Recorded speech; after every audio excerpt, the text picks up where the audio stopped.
Hello friends, good morning, જય Shri Krishna. Welcome to my new blog. તો આવી જાઉં નવા બ્લોગમાં તમારા બધાનું સ્વાગત છે. ને આજે જો મેં બનાવીએ છીએ સાબુડી દાણાના પાપડ અને ચકરી. તો આ છે આપણી સાબુદાણાની અને બટેકાની ચકરી ને આ બાજુ છે પાપડ, 3 ખાટિયા પાપડના ને 2 ખાટલા છે સાબુડી દાણાની ચકરી. તો છે ને આ સાબુડી દાણા ચકરીમાં તો બટાકા, સાબુદાણા, મરચાં, અજમો, નમક એટલું જ નાખ્યું.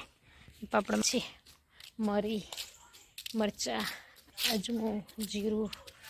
પાપડ અમે પણ કર્યા એટલે બની કેવા થશે. થોડી તિરાડ પણ પડીએ સારા થશે. કાંઠે આપણા પાપડ અને ચકરી સાંજ સુધી સુકાશે. આજે છે ને ઘરે કોઈ નથી, બધા ક્યાંય દેવપુરા. પપ્પા, મમ્મી, રીસાજીને, બા ને પૂર્વ. તો આપણે એકલા જઈ ઘરે. એ છે ને અમારા સરસ મજાના ફૂલ પણ આવવાની તૈયારીમાં આવી ગયા. સોરી. હેલો મિત્રો, ગુડ મોર્નિંગ, જય શ્રી કૃષ્ણ. તો ચલો આવી જાઓ આપણા બ્લોગમાં. અને જો આજ તો સવારે કિચનમાં છું અને એક બાજુ ઓલરેડી તેલ ગરમ કરવા મૂકી દીધું છે. આ બાજુ છે ટામેટાની પેસ્ટ, કેમકે હું આજે બનાવું છું પનીરનું સબ્જી. તો એના માટે મેં પનીર લઈ લીધું. એ પનીર પણ મેં ઘરે જ બનાવ્યું હતું. જો કે એટલા સરસ પીસ છે પનીરના. થોડું પનીર મેં રાખ્યું, ઉપરથી છીણીને નાખી દઈશ. આ છે આપણા કેપ્સિકમ, આ છે આપણી ટોમેટી પ્યુરી. કેમકે ટામેટાને મેં થોડા ફ્રાય કરી એટલે સાંતળીને પેસ્ટ બનાવેલી. એની અંદર આજે હું યુઝ કરીશ શ્રી હરિનો મસાલો, પનીર કાજુ કરી મસાલો. પણ હું પનીર ટીકા મસાલા બનાવીશ આમાંથી જ. તો ચલો સ્ટાર્ટ કરી દઈએ. તેલ ગરમ થઈ ગયું છે તો એની અંદર એડ કરી દઈશ. પહેલાં પનીર થોડા ફ્રાય કરી દઉં. તો તમે પણ આવી રીતે પનીર થોડા ફ્રાય કરી દેશો ને તો સરસ ટેસ્ટ આવશે. કેમ કે પનીર મારું તો ઘરનું જ છે, બહુ મસ્ત બન્યું હતું ઘરે. તમે પણ આવી રીતે ઘરે ટ્રાય કરજો.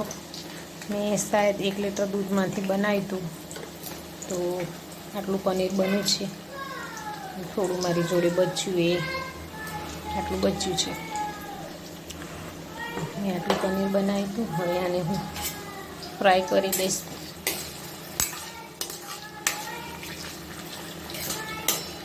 હાઈ ફ્લેમ ઉપર જ કરીશ, કેમ કે બ્રાઉન કલર જલ્દી થઈ જાય. અહીંયા છે ને મારા પનીર પણ ફ્રાય થઈ ગયા છે. તો હવે આની અંદર એડ કરી દઈશ કેપ્સિકમ. પનીર ફ્રાય થઈ ગયા ને પછી મેં થોડું તેલ નીકાળી દીધું, કેમ કે તેલ થોડું વધારે હતું અને આપણે એટલું બધું કેમિકલ જરૂર નથી. કેમ કે અમારા ઘરમાં છે ને બધા ઓછા તેલમાં સબ્જી સારી લાગે, ઓછા તેલવાળી સબ્જી ખાવાવાળા. એટલે તો આને હું ફ્રાય કરી દઈશ. એની અંદર થોડું નમક પણ એડ કરી દઉં. આમાં હું એને થોડું નમક એડ કરીશ, કેમ કે ટામેટું પ્યુરીમાં પણ નમક છે અને પનીર તળતી વખતે એમાં પણ થોડું નમક એડ કરી દઉં. તો આ ફ્રાય થાય છે ત્યાં સુધી હું કિચન થોડુંક અપોટી લઉં. અહીંયા આપણા કેપ્સિકમ થઈ ગયા છે. હવે એની અંદર એડ કરી દઈશું ટોમેટો પ્યુરી અને થોડું તેલ છૂટું પડે ત્યાં સુધી એને પકાવવા દઈશ. અને એની અંદર મસાલો પણ એડ કરી દઉં, જેથી મસાલાનો પણ સરસ ટેસ્ટ આવી જાય. એડ કરી દઈશું આપણે મસાલો, શ્રી હરિનો મસાલો. હું પણ ફર્સ્ટ ટાઈમ ટેસ્ટ કરું છું, કેમ કે આમ તો હું સુહાનાનો જ વધારે યુઝ કરું, પણ આ વખતે લઈ આવ્યા તે. ચલો આપણે ટેસ્ટ કરી દઈએ આ મસાલાનો.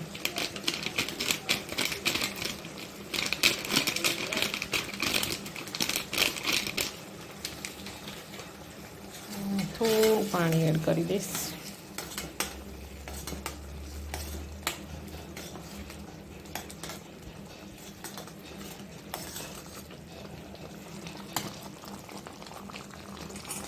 આની અંદર છે ને મેં 1 કપ જેટલું પાણી પણ એડ કરી દીધું. મિક્સ કરી દઈશું અને થોડી વાર ઉકળવા દઈશું. પનીર પણ એડ કરી દઉં. તો મેં પનીર પણ અહીંયા એડ કરી દીધા છે અંદર. હવે જોઈશું. સુહાના જેવું તો સ્મેલ નથી આવતી, પણ ચાલો જોઈશું કેવું બને છે. મળું થોડી વાર પછી. તો અહીંયા છે ને સબ્જી હજી ઘાટી નથી થઈ, ઘટ થઈ જશે મારા ખ્યાલથી. બપોર જમવા બેસું ત્યાં સુધી. તો મેં પનીર જે છીણેલું હતું એ પણ એડ કરી દઉં. અને અંદર થોડી એવી શક્કર એડ કરીએ, કેમ કે થોડું સ્વીટનેસ હોય તો સારું લાગે. મારા ખ્યાલથી બપોર સુધી થઈ જશે સરસ સબ્જી. ચલો મળીશું પછી. જો અહીંયા છે ને કલ્પિસ કલર કામ પૂરું ચિત્રમાં કલ્પિસને સોંપી કામ. હવે હું તો ભૂલે જ જતો. હાલા શું ના હાલા? પેલી સાઈડ ડ્રોઈંગ કરવાનું, અને ડ્રોઈંગ તો કરેલું છે, ખાલી કલર પૂરવાનું નહીં પૂરો. તમે શું કરો રબી ભાઈ? હોમવર્ક. પૂરો બેઠો હોય નવરો. હોમવર્ક કરો. એ બી ભાઈ બોલ કરે છે હોમવર્ક. તો ભરપૂર કલ્પિસ કરે છે કલર. જો પેલા આપણા જમાનામાં તો કે ને 4 જ કલરની ડબ્બી આવતી. નહીં કલ્પિસ? કેટલી આવતી? 4 આવતી કે કેટલી આવતી? બ્લેક, વ્હાઈટ ને એમાંથી બનાવવાના બધા. ને આ લોકો તો જો કેટલા કલર આપે. બ્લેક, વ્હાઈટ અને યલો આવતી એક. આ લોકો તો કેટલા બધા કલર આપે. ત્યાં તો આવી ટ્રે આપે. અમારે તો ટ્રે નથી નહીં બે આવતી હતી. આવતી હતી. ઓલી સાઈડ ઓલા કલર બતાવતો વોટર કલર બહુ વાપરતા ને. વોટર કલર બહુ આવતા નહીં વાપરવાનું. એમાં તો બધા લાઇટ કલર ને ગોલ્ડન સિલ્વર ને યલો બહુ સારા કલર એના સેમ એમ. તો હલાવ નહીં ને. હરી સોરી તો તું લખવા દે.